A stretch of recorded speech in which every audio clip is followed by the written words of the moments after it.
+2 കഴിഞ്ഞ് നഴ്സിംഗിന് ചേർന്ന പല കുട്ടികളെയും കാത്തിരിക്കുന്നത് ഒരു വലിയ സർപ്രൈസ് ആണ്. അതാണ് 1ാം വർഷത്തെ സിലബസ്. കണ്ടാൽ തല ഇറങ്ങുന്ന അത്രയും പുസ്തകങ്ങൾ. കോളേജിൽ എത്തുമ്പോൾ ആദ്യ വർഷം തന്നെ anatomy, physiology, nutrition, foundation of nursing എന്നിങ്ങനെ ഒരുപാട് വിഷയങ്ങൾ ഒരുമിച്ച് പഠിക്കേണ്ടി വരും.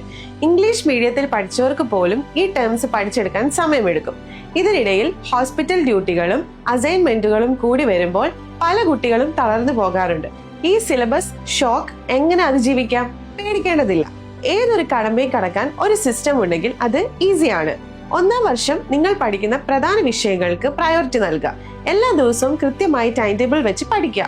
ഞങ്ങളുടെ റൈറ്റ് നഴ്സിംഗ് ഡ്രീം ഹബിൽ ഞങ്ങൾ ചെയ്യുന്നത് കുട്ടികൾക്ക് ഈ സിലബസ് ഈസിയായി മുറിച്ചു നൽകുകയാണ്.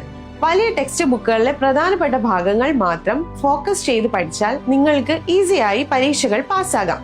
ആദ്യത്തെ 3 മാസമാണ് ഏറ്റവും ഇമ്പോർട്ടന്റ്. ആ സമയം നിങ്ങൾ കൃത്യമായ ഗൈഡൻസോടെ മുന്നോട്ട് പോയാൽ ബാക്കി 4 വർഷം നിങ്ങൾക്ക് വളരെ സിമ്പിളായി തോന്നും. പഠനം ഒരിക്കലും ഭാരമാക്കരുത്, അത് ഒരു അനുഭവമാക്കുക. നിങ്ങൾക്ക് ഏറ്റവും പേടിയുള്ള നഴ്സിംഗ് സബ്ജക്ട് ഏതാണ്? താഴെ കമന്റ് ചെയ്യൂ. ഈ വീഡിയോ സേവ് ചെയ്ത് വെക്കുക.